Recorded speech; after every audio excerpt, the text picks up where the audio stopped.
Time no longer. Chapter 9. Jews. Christ was a Jew.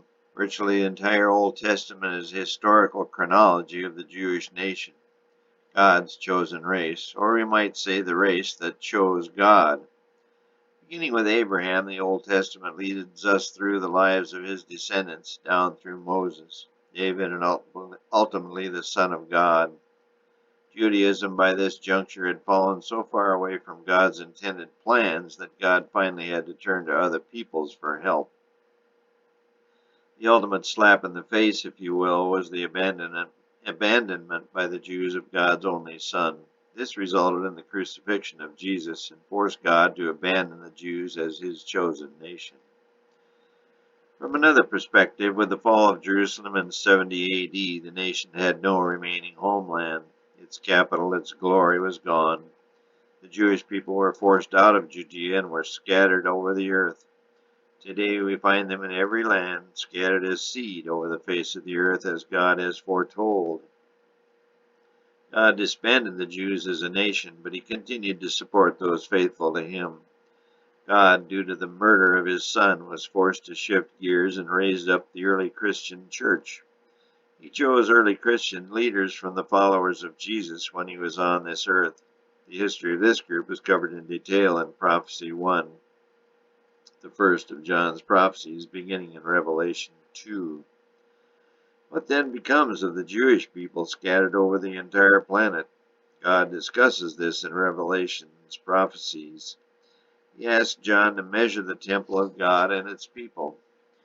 In Revelation 11:1, he does not have John measure the Gentiles or non-Jews. He then states that the temple of God, albeit the Jewish nation, is to be tread underfoot for 42 months. This equates to 1,260 years. The only 1,260-year prophecy described in the Bible relates to the time period from 538 through 1798. And in fact, not only Jews but Christians as well suffer extensive and inhumane treatment and persecution at the hands of the evil governments and factions. The Jews suffered even more unspeakable atrocities up to and including World War II. The Jewish nation was without a country, a homeless people. Revelation 11:3 states that God will give power unto his two witnesses. Many Jews and Gentiles alike remained faithful to God through the terrible times of trouble. They believed Jesus to be the Messiah, the King of Kings. But the Jewish and Roman hierarchy would not relinquish their earthly power to anyone, especially a weak foe, the peasant king. He was just a carpenter from a lowly class of people. He was not from a glamorous city such as New York or Los Angeles, but from a working class, blue-collar type city like Pittsburgh or Cincinnati. The leaders of the time may have had an inkling of what was to come. In spite of his lowly lot in life, they somehow perceived Jesus of Nazareth to be a threat and wasted no time. They acted quickly, convicting Jesus of some trumped-up charges and had him put to death, knowing they had committed a horrible, terrible evil. And they were careful to absolve themselves of any perceived blame by getting the government's blessing and having the people vote on the matter. The people, easily swayed, voted to free Barabbas and crucify Jesus. The shrewd leaders thought they had really put one over on the public and the world. They had gotten rid of the threat to their authority, a possible future earthly king of the Jews. He was feared as a king whom they might have difficulty controlling, but not a one of them ever in his wild imagination viewed him as the future king of the ages. The comment is made, can any good thing come out of Nazareth? Never in the history of human rhetoric has there been a more inaccurate statement. Human tragedy drags on. The two witnesses may represent the Christian and Jewish believers of Christ as Lord. The sometimes small but persistent vein of true believers fought through the 1,260-year period. The light would flicker, but it would not go out. The song would become very hushed, but it could never be silenced. The spirit would cry out in agony, but never be broken. There has also been discussion and theory that the two witnesses represent the Old and New Testaments of the Bible. This may also be true. is a plausible explanation that these two testaments represent the Jewish followers of God and the Christian followers of God, respectively. Their stories are dissimilar but arrive at the same conclusion. God is the only true, righteous, and deserving King of the universe. Revelation 11:6 indicates that these witnesses could call on God's awesome power at any time. Indeed, the great Old Testament prophets demonstrated this time and time again. The power of God was also utilized by the leaders of the early Christian movement. Peter and Paul drew on that power, working many miracles as described in the New Testament. Verse 7 of chapter 11 discusses an event already referred to in Revelation 9. The fifth angel sounded his trumpet, prophecy 3, and a star or angel fell from heaven. The term star is used to refer to angels in Bible prophecy. This angel was given the key to the bottomless pit. The first woe is meted out by the angel from the bottomless pit, beginning in 1798. His reign of terror and destruction was worldwide in scope. It encompassed much of the known world at the time. Revelation 11:7 leads us into the second of three woes described in Revelation 8:13.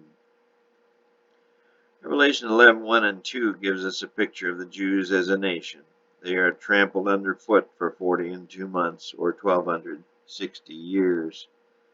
The holy city, their capital, was also taken over by the Romans in 70 AD. Solomon's temple was destroyed by Titus, and today the only original portion remaining is the Wailing Wall. They became the race without a country. Now a beast rises up out of the bottomless pit and makes war with the Jews who have remained faithful to God. They are overcome and killed by Hitler and his war machine during the Holocaust of World War II.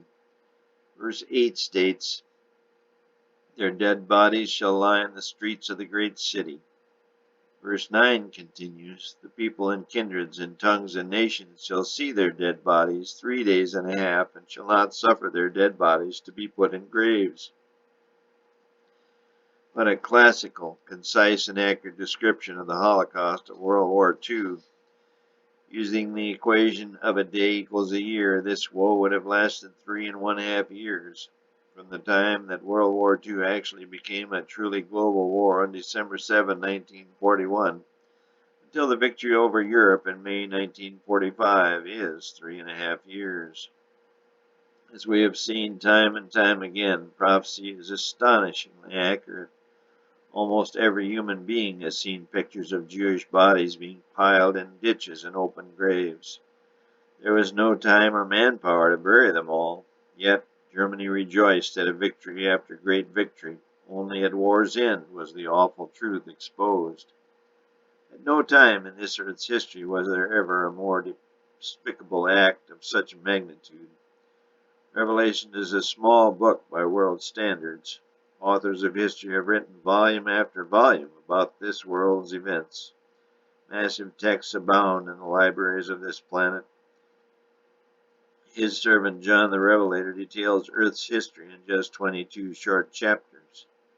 John covers all the high points from Jesus' birth until the close of Earth's history as we know it. Certainly one of those high points, or low points if you will, is the Holocaust. The figure given for those slain is 7,000, but John states that immediately after this Holocaust the dead ascended up to heaven in a cloud. He goes on to say that their enemies beheld them. The Nazi leaders were forced by God to see the evilness of their deeds.